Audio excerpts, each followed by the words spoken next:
안녕하십니까. 지금은 13번째 강의를 하도록 하겠습니다.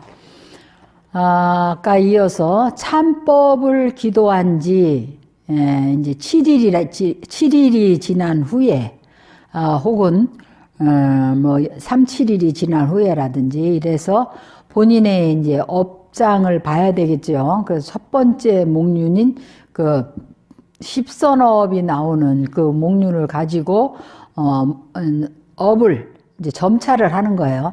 점차를 한 다음에는 그 업이 신업이 나오든 구업이 나오든 의업이 나왔든 그게 선업이든 악업이든 간에 그걸 신구의 산문의 두 번째 윤상을 쓰는 겁니다.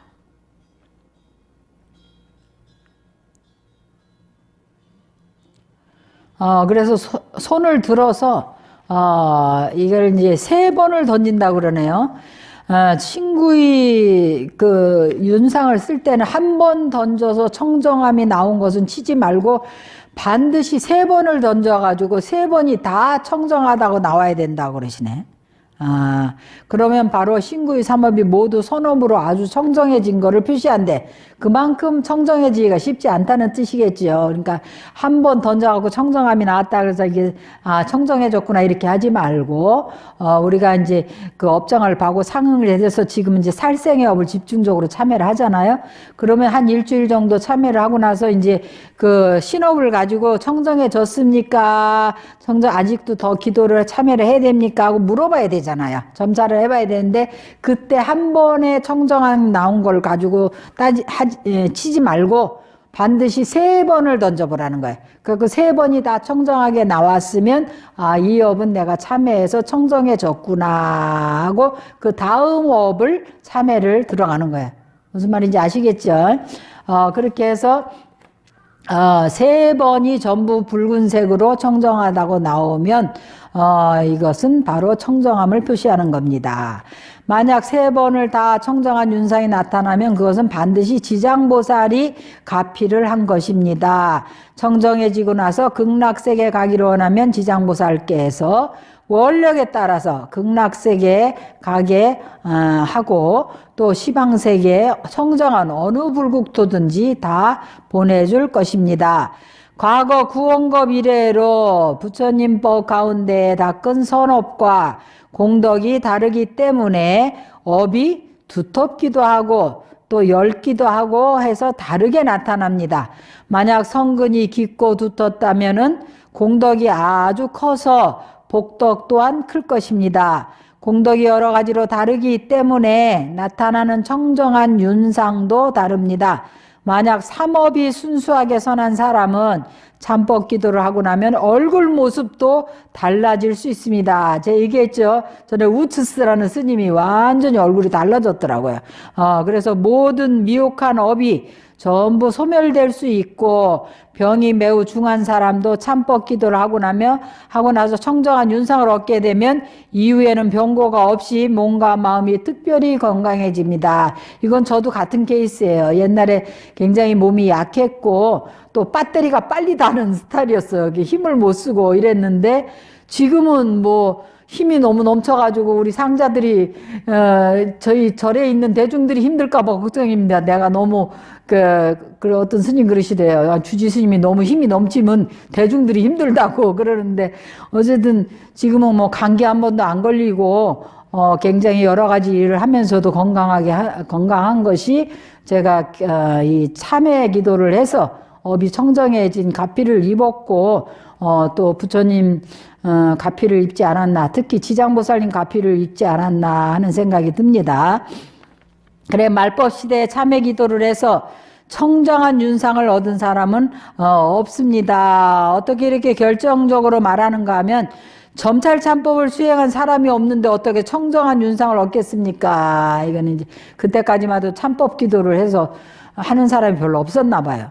그래서 설사 수행을 했다 하더라도 장애가 많을 것이고 지극한 마음의 정도가 못 알아서 청정한 윤상을 얻지 못하니 당연히 다른 좋은 상을 얻을 수가 없을 것입니다. 이제 좋은 상이라는 것은 지장보살이나 모든 부처님이 서상으로 증명해 주시는 걸 말합니다. 좋은 상이라는 것은 이제 참회실에 광명으로 가득 차기도 하고, 특수하고 좋은 향내가 나기도 하고, 좋은 꿈을 꾼다든지, 좋은 꿈은 얼마 전에 우리 저기 대중 스님 중에서 수행을 하시는데 목욕하는 꿈을 꾸셨다 하더라고요. 그거는 이제 정말로 업장이 소멸되는 꿈입니다. 꿈에 부처님께서 마정수기를 해주신다든지, 특히 지장보살 같은 보살님이 오시는 것을 본다든지 하는 것입니다. 이와 같은 모든 서상을 보면 그 제불보살께서 오셔서 이미 삼업이 청정한 좋은 상을 얻었다는 것을 증명하시는 것입니다. 만약 삼업이 좋은 상을 얻지 못하면 바로 청정하지 못하다는 것을 설명하는 것이니, 아직도 업장이 아직 청정치하게 다 청정해지지 않았다는 것입니다. 그런데 만약 위에서 말한 경계를 꿈에서 보았다면 이것은 모두 마구니가 시원한 경계인 것임을 알아야 됩니다. 우리가 청정해지지 않았는데 이렇게 좋은 꿈을 자꾸 꾼다 그러면은 그거는 마구니가 장난치는 거예요. 그걸 또 잘못 알면 안 됩니다. 그래 전에 지장 기도를 하고 꿈에 막 삼인이계 비구니계를 다 받고 나더니 몸을 구업이 청정해지고 이러고 나더니 높은 데로 키가 2배나 되는 여인들 4명하고 이렇게 올라가더니 거기 올라가니까 그렇게 좋은 향내가 나더라고요. 그래서 그 밑에 우리 도반 보고, 스님 잘 가세요. 나는 이제 거기는 안 가요. 막 이랬어요.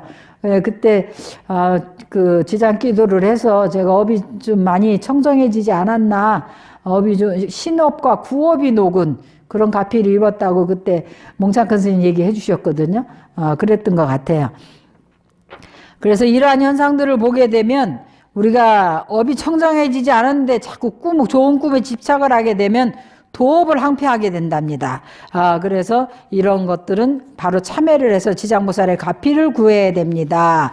만약에 청정해지면 그러한 상을 보더라도 마음이 흔들리지 않는답니다. 청정해지지 않았는데 그러한 상을 보더라도 마음이 흔들리지 말고 견고한 마음으로 지극정성으로 참법 기도를 해야 합니다. 7일 동안의 청정한 윤상을 얻었다면 더욱더 공고히 하기 위해서 다시 7일 동안 더 절을 해서 청정을 결정합니다. 오역의 마구니는 아주 대단합니다.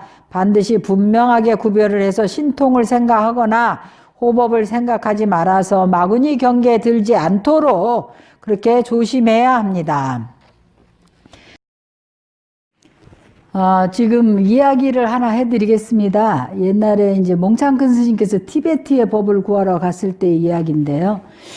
다모대사라는 큰 스님 계셨어요. 몽창큰 스님 당시에 제자가 이제 대용 스님이라는 스님이 있었는데, 그분이 이제 밀교를 배우려고 했는데, 그분은 일본으로 가서 일본 밀교, 동밀을 배우고, 몽창큰 스님은 티벳 밀교인 장밀을 배우셨습니다. 그래서 대용 스님은 일본에 가서 동밀을 배우고 중국으로 돌아와서 광제사라는 절에 머물렀다고 그래요. 그때 티베트에 법을 배우러 가려면 호법신을 청하고 술과 고기를 공양으로 올려요. 티벳은 호법신을 굉장히 중요하게 생각하고 지방신 있잖아요. 그런 토지신 이런 분들한테까지 다 공약을 옵니다. 근데 공약을 올 때 반드시 술과 고기를 올리는 이유가 지금 생각해 보니까 티벳이 춥잖아요. 추우니까 그 사람도 술을 굉장히 좋아해요. 왜냐면 알코올이 들어간 몸이 따뜻해지고, 또 그게 고원지대가 히말라야 고산지대라서 작물이 전혀 안 됩니다. 보리가루밖에 안 돼요. 보리. 그러니까 먹을 게 고기밖에 없는 거예요. 양을 치고 소를 치니까. 그래서 술과 고기를 호법신들한테 또 꼭 공양을 올려야 했는데, 문수보살한테 공양을 올린 것도 아니고 삼분이께 공양하지도 않고 호법신에게 공양을 했습니다. 그래서 대용 스님도 호법신을 청하려고 기도를 하여 전설에 한나라 때 살았다는 광제사에 늙은 여우가 있었나 봐요. 호법신으로. 늙은 여우는 신통력으로 그에게 많은 일을 알려줬대요. 스님하고 이제 늙은 여우의 그런 정령하고 이렇게 통하게 됐던 모양이라. 그래서 대호영 스님이 이제 티베트의 법을 배우러 또 가려고 하니까 늙은 여우가 그를 가지 말라고 말렸습니다. 그러나 대호영 스님이 결정코 가려고 하자 늙은 여우는 각종 장애를 만들어서 아프게 만들었어요. 그래서 사람들 신 받으려고 하더니 신 안 받으려고 하면 막 아프잖아요. 그렇듯이 이제 병마가 침입을 하게 됐대요. 그래서 많은 대덕큰 스님들을 청해서 대용 스님을 위해 기도를 해서 늙은 여우를 쫓아버렸습니다. 나중에 그 스님은 티베트에 가는 도중에 병이 나서 결국은 티베트를 가지 못했습니다. 이 이야기는 우리 수행자들이 색다른 상을 쫓고 구하지 말라고 가르치고 있습니다. 그런 뭘 잘 알려준다고 그 늙은 여우한테 홀려갖고 그러면 안 된다 이 말이겠죠. 부처님인지 마군인지도 알지 못하고 분명하게 잘 가려서 알고 집착하지 말아야 합니다. 만약 마군이를 부처님인 줄 잘못 알면 큰 낭패를 본다는 거예요. 낭패를 보게 됩니다. 만약 정말로 윤회에서 벗어나고자 하는 마음이 있어서 선업에 기초가 있고 참회를 구하는 마음이 맹렬하면 이때에는 지장보살께서 감응하시고 현신하시어 광명으로 가피하시어 마음에 공포가 없어지고 의욕이 없어지고 안온하고 편안하게 해주신답니다. 혹은 여러 가지 신통 변화를 보여주시어 자신이 과거에 지은 모든 수행과 겪었던 일이나 지은 또 선과 악을 또 다 생생하게 알 수 있게 이렇게 해주십니다. 또한 좋아하고 구하는 바에 따라서 여러 가지 우리가 수행을 어떻게 하면 윤회기에서 벗어날 수 있는 그런 출세관법을 설해 주시고 설법을 듣자마자 마음이 열려서 그 자리에서 아라한과라든지 초과, 2과, 3과 이런 아라한과를 증득하게 성문사과라 그러는데 그런 과일을 증득하게 해주십니다. 지장보살께서는 또 말씀하셨습니다. 참회 기도를 하는 사람은 비록 내 형상을 보지 못하고 나의 화신이 그를 위하여 설법하는 것을 보지 못했다 하더라도 다만 지심으로 참회를 하고 나서 점찰하여 청정한 윤상을 얻게 되면 내가 혼념하여 모든 장애가 소멸되도록 도울 것이라 라고 지장보살님께서 말씀하셨습니다. 그때가 되면 마왕 파순도 감히 장애를 일으키지 못합니다. 인도의 95종류의 삿된 스승과 외도들 모든 귀신들이 어지럽히고 장애를 하고 싶어도 불보살님께서 가호하시기 때문에 그렇게 할 수가 없습니다. 그리고 오개나 십전 등의 그런 번뇌, 이게 번뇌 이름이거든요. 번뇌가 날이 갈수록 가벼워진대요. 가벼워지고 지혜의 광명이 나날이 늘어나서 아울러 이렇게 도력을 성취하게 되면 신통력과 지혜가 나게 될 것입니다.